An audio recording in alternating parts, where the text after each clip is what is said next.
Yes, welcome to BBC London at the much earlier time of 4 o'clock due to the football. Coming up on the programme. A man who murdered two of his former partners who had both complained to police about his violence has been jailed for life. Also ahead, dividing opinion. Could the City of London get another skyscraper, the tallest in the square mile?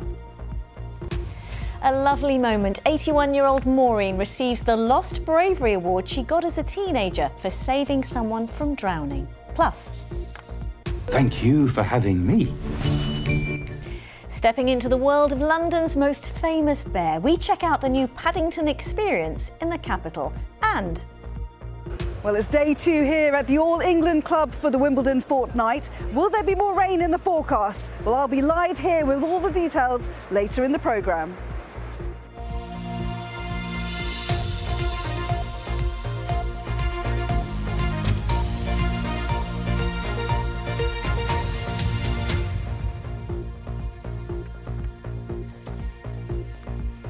hello and good afternoon to you.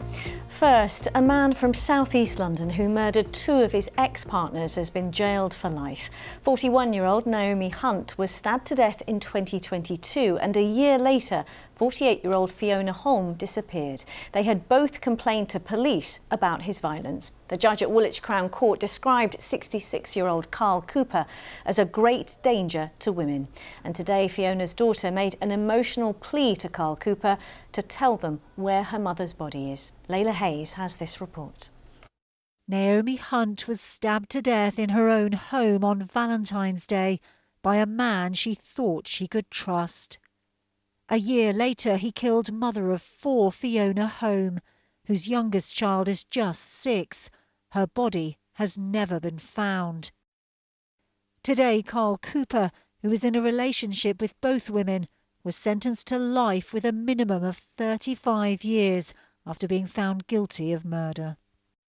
At Woolwich Crown Court, Fiona's family clapped as the sentence was delivered. Outside, they spoke of their loss. She was vivacious, loved people and life, was kind to all those who knew her. She was funny and came out with the most outrageous lines, which would have everyone laughing. This vile, evil man took her life, and we want to know why. We want to know where he put Fiona, so that we can bury her and lay her to rest. Fiona went missing in South London on the 20th of June last year. This CCTV shows her visiting an off-licence the last time she was seen. She had complained to police about Cooper's violence, as had Naomi. After Naomi's death, he was arrested but released without charge. Whilst I am relieved that Cooper will be incarcerated in a place where he poses no threat to women, my greatest regret will always be that there wasn't sufficient evidence to charge him earlier. He is a dangerous, violent domestic abuser who preys on women with vulnerabilities. Naomi and Fiona are in my thoughts today. The judge described Carl Cooper as a danger to women, who at 66 is unlikely ever to be released. There were tears in court as the families of Naomi Hunt and Fiona Holm read out victim impact statements. Fiona's daughter looked straight at Carl Cooper as she said, "Tell us where our mother is so we can grieve properly. Not knowing is the worst thing of all." Police say they're committed to finding Fiona's body and are still investigating. Her family say they just want to know where she is so they can finally say goodbye. Layla Hayes, BBC London. OK, next, let's turn to the general election now, just 2 days away, with Londoners heading to the polls on Thursday.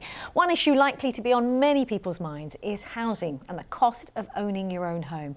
Many of you have got in touch with us via the BBC's Your Voice, Your Vote, so thank you for that, and told us it feels less attainable with rents eating more and more of your monthly earnings. In a moment, we'll find out what the parties are pledging to do on housing. First, Nikki Ford has been speaking to some of you who've got in touch with us on this election issue. Belongings in storage, a life on hold. 29-year-old Erin is a cardiac nurse and had to move back in with her parents in southeast London after she lost her rented flat through a no-fault eviction. The problem is with, say, full ownership, is that on a single income, the houses The actual housing prices are, when I say housing, I mean a flat. They aren't actually priced at something I could afford on my one income. So it leaves very little options. A Londoner through and through, she now works in the central London hospital she was born in. She thinks we need more housing for key workers like her. There's no key worker initiatives to be able to live close to your hospital, whether that's provided by your hospital or provided by sort of more government schemes. And it does worry me, not just from an NHS perspective, but just almost a London-wide perspective, because London needs teachers, London needs people to drive a train so you can get to work. And if these people can't also live in the city and get to work, then it will crumble, really. On average, London rents have risen by 10% in the last year, according to the Office for National Statistics, a rise that's taking an increasing proportion of tenants' income. Emma has 2 boys, aged 24 and 27, who live at home with her.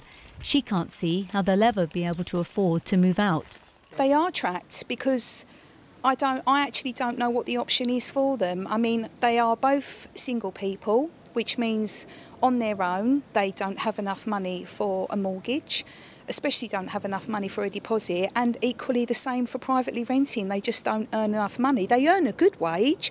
We're a working class family and they do earn a good wage, but just not enough to cope with the cost of living crisis that we're in. London now has 3 million private renters, a number which has grown by 23% over the last 20 years. A shortage of supply is driving up demand at this estate agent's in Kentish Town. If we've got 4 instructions, 4 one-beds, for example, we would probably stagger those coming onto the market one every day because we just wouldn't be able to deal with the volume of calls. As a consequence, they're seeing people offer more than the advertised prices. The agent doesn't have to suggest upbidding, tenants will upbid, and part of the reason is they're conditioned by their experience of the market. He thinks a recent drop in the number of landlords is making things worse. I also think the government's sort of anti-landlord rhetoric is making landlords run for the hills. For example, the no-fault evictions. As the rental sector has grown, the numbers of homeowners and social tenants in London has fallen. Well, renting used to be seen as a first step towards home ownership, but with the average house price in London over £500,000, that's more than 10 times the average salary of £44,000. There are also long waits for social housing provided by councils. More than 300,000 were on waiting lists last year, and the numbers of people sleeping rough have hit a record high. We need to up the number of homes being built in London from 37,000 to 74. Specifically out of those 74, we need 30,000 of those to be social homes, and we need that target to be met for 15 years to meet the scale of demand. Lots of pledges have been made on housing by the parties standing for election. Voters will be considering which of those might make a difference.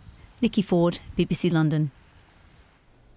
Well, we can pick up on that issue and big challenge for London with our political editor, Tim Donovan, who's in Westminster. Hi, Tim. So what are the parties promising on housing? Well, this has been an area of, political dispute and argument for some time in London, with kind of the Tory government, the minister responsible, Michael Gove, attacking London's Labour Mayor Sadiq Khan and saying he has not done enough, provided enough homes. He's setting too restrictive targets on affordable housing, says the minister, and that Sadiq Khan's London plan imposes too many conditions, regulations, which is getting in the way of development. Sadiq Khan counters that he's been meeting his affordable home targets. The key thing he wants to achieve is create more social housing, rented housing, but that's more expensive to build, and he said he hasn't been getting nearly enough public money from the government to do that. And of course there need to be kind of rules to ensure the quality and sustainability of new developments. So that's kind of been the background before we got into this election campaign, and then there is definitely a difference of approach from the two main parties. The Conservatives wanting to generate supply by generating demand, if you like, by trying to help people get to own their own homes with a new Help to Buy scheme where the developers themselves will contribute part of your deposit. They're also making permanent first-time buyers won't pay stamp duty up to $425,000. They take a view in terms of affordable housing that there should be more shared ownership, where you pay a share, you buy a share of equity, but you also rent. Now, Labour's view when they look at this is that they've pinpointed problems here in the planning system. It's not just about matching or exceeding the amount of money the Conservatives are putting in. They're saying there are problems in the planning system. So they want to see more planning officials. They feel there are too many rules that are getting in the way of developments, and they need to find a way to build on what they're describing grey belt areas. They're bits of land that are designated green belt, but they're not really green belt. They're kind of scrub. There may be, you know, there might be a service station at the site of a disused petrol station very near existing housing or industrial sites. So you can see there are very clear differences. Worth saying, the Greens, they would actually introduce rent control. Liberal Democrats feel that there should be a review. Local councils should be able to get rid of right to buy, and Reform want even more deregulation. But you can see this is, as you've been saying, an area of real contention and dispute politically. Yeah, and such an important issue for many Londoners. On a different note, Tim, tell us about the London Reform candidate who has suspended her campaign. Yeah, this is someone called Georgie David, who is the Reform candidate for West Ham and Beckton. She has said she suspended her campaign because she says that many candidates are racist, misogynist and bigoted, to which Reform have responded, we strongly disagree with her sweeping comments about these candidates, many of whom she won't have met, and it's sad she has trashed so many blameless colleagues. There will be a lot of Conservatives for whom this kind of raises hopes that those people thinking of voting Reform may look at remarks like this and may just change their mind. And if you want more detail about that seat, West Ham and Beckton, all the candidates standing there, that's available on the BBC website. OK.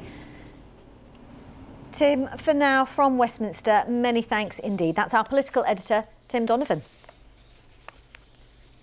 And just to say, there is plenty more coverage ahead of the general election, not far away now on Thursday, on the BBC News website. And that includes a full list of candidates standing in every constituency, so you can take a look at where you live. There are also details of what the parties are promising and analysis of key pledges. Just head to bbc.co.uk/news, or you can use the BBC News app. A roundup now of some of the day's other news. A charity founder from Fulham has died while working as a combat medic on the front line in Ukraine. Peter Fouché's organisation, Project Constantin, provides vehicles, drones, uniforms and food to soldiers in Ukraine. His colleagues on social media said there are no words that can do Pete's life justice. Two boys, aged 15 and 16, have been taken to hospital after they were shot in a residential street in Notting Hill on Monday night. Their injuries are not believed to be life-threatening. Detectives investigating the shooting have appealed for witnesses. No arrests have been made so far. And a report by Reading Borough Council into extensive flooding in January has recommended a number of actions to minimise future flood risks. A period of extremely wet weather, followed by intense rainfall during Storm Henk, led to 24 properties being flooded and a major incident declared.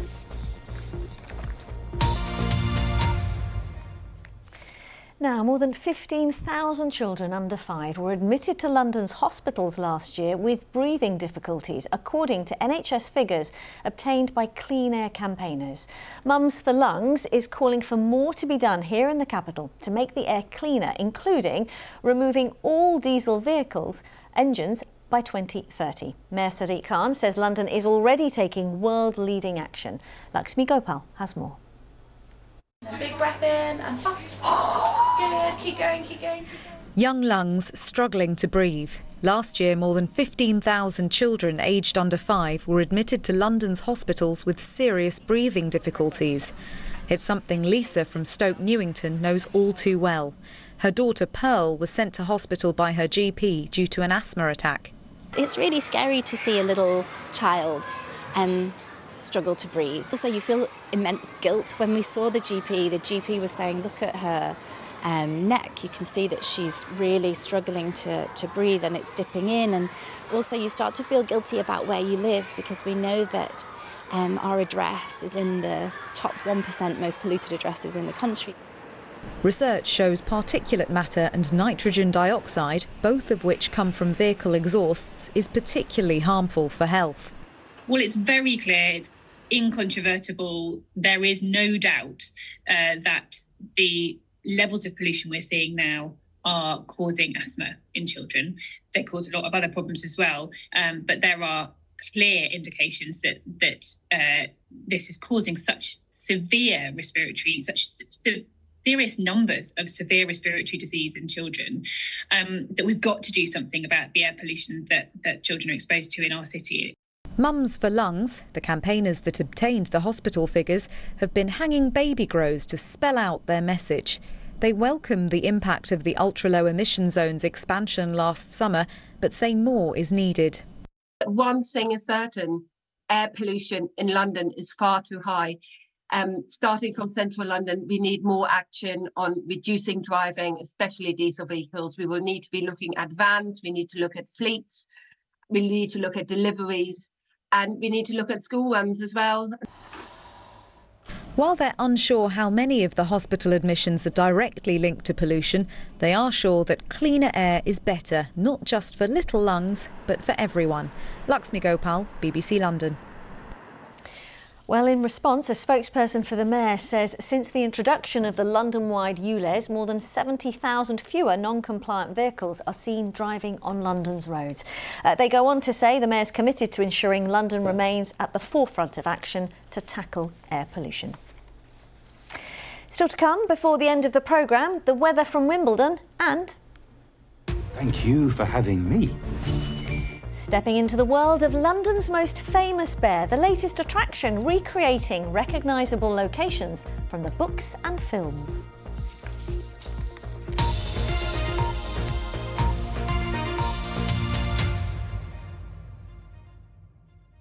Fair to say London is known for its city skyline, which has changed significantly over the last couple of decades.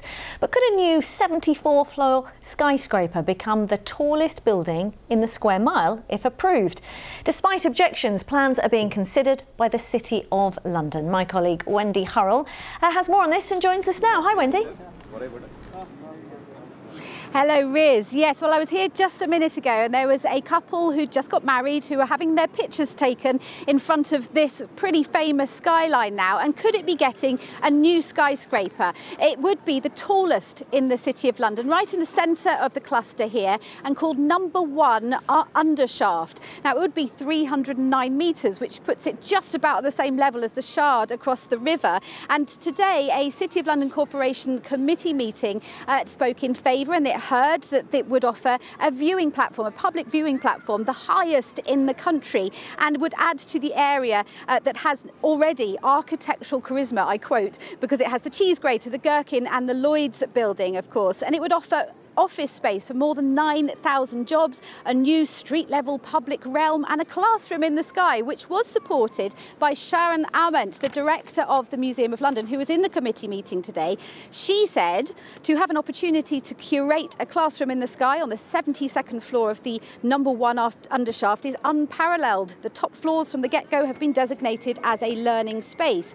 Well, how does this building compare, if it happens, to others across London? As I've mentioned, it would be across the river from the Shard, which just 1 metre higher is going to be very similar in height. There's 22 Bishopsgate, it's a little less, it's 62 floors on that building. And then we have to go to the Isle of Dogs and Canary Wharf for the next tallest buildings. 1 Canada Square, which of course used to stand alone, is at 235 metres tall. And nearby there now, the landmark Pinnacle, which is the tallest residential building with 75 floors. And back in the City of London, in this cluster, is Heron Tower at 250 130 metres tall. As you mentioned there, Riz, there are various objectors. Businesses in the area said that they wanted a regeneration of the area rather than demolishing the building. Historic England has strongly come out against this, saying we have objected to the scheme on the grounds of the harmful impact on the public spaces at the base of the proposed building, as well as on the highly graded listed buildings outside the development site. We've also raised serious concerns about the impact of the design on the upper floors of the Tower of London World Heritage Site. It was a lengthy meeting, and in the end the committee deferred further decision. There will be more discussion, and then Sadiq Khan has to make a decision. So at the moment it doesn't look like this skyline is going to change too much. You'll have to watch this space. We certainly will. Wendy, thanks very much. Now, this is 81-year-old Londoner Maureen Roos, who, thanks to the BBC, has been given a copy of a bravery award she thought she'd lost forever. She was just 14 when she helped save a family friend from drowning near Southend. Stuart Woodward had the story. The two girls went down to see the sea on the steps, and Mrs. Bridge went after them, and she fell in, and I ran down the steps and jumped in the water and held her up for about a minute till a man could come along and lift her out. A nervous 14-year-old Maureen speaking to the BBC about saving the life of a family friend who she was staying with during the Easter holidays in 1957. Nearly 70 years later, I've brought Maureen back to where it happened. I remembered the Westcliff Hotel. The sea's right in still. How deep was the water? About 10 feet. Are you a good swimmer? Well, not very good. I swim 40 yards. You've swum 40 yards? Yes. Her coat weighed her down so much, that was the problem. I did it on the spur of the moment. I didn't even think about it at the time. I came out and then turned around, saw my shoe and went back and got it. Maureen returned to school in Peckham after Easter and didn't tell anyone what had happened. But a few months later, she was awarded a certificate for her bravery. Well, that's the actual presentation. The BBC came to interview Maureen at school, something she says was more terrifying than the rescue. Some of her children have only just found out about their hero mum after Maureen stumbled upon the archive interview on Mother's Day on the BBC Rewind website. She may have kept the newspaper cuttings, but Maureen's certificate was lost when she moved house. But with the help of the Royal Humane Society, we've got quite the surprise for Maureen. Oh, and you framed it as well. Thank you very much. No. Look at that. Thank you very much. Can you? Oh, I treasure that now. Can you read the writing? Yes, yes. There? Would you mind reading it out Shall for I us? read Please. This bit. Yes, please. It was resolved unanimously that the honorary testimonial of the Society, inscribed on parchment, be hereby given to Maureen Alice Stumbles for having, on the 4th of May 1957, gone to the rescue of a How does that feel to see That's this lovely. again? It's lovely, yes. Very nice. Yeah, I can't thank you enough. Stuart Woodward, BBC London. How lovely for Maureen. Now to the much-loved and famous bear that is Paddington. He's even had tea with the late Queen at Buckingham Palace, you might remember that. Named after the station by his creator Michael Bond, whose books have sold millions worldwide. Now the London Bear features in a new attraction here in the capital. So who better to show us round than the author's daughter, Karen Yankel. Thank you for having me. Christmas Eve 1956, he was in Selfridges doing some last-minute Christmas shopping, and he found a small bear sitting all alone on a shelf, and he thought he couldn't possibly leave him sitting there all alone over Christmas, so he bought him and he gave him to my mother. And they were living near Paddington at the time, and he thought that Paddington would make a very good name for a character. So he saw this bear sitting on the mantelpiece, and he remembered the name Paddington, and he put the two together and started writing. And within 10 days, he found he'd written his first children's book.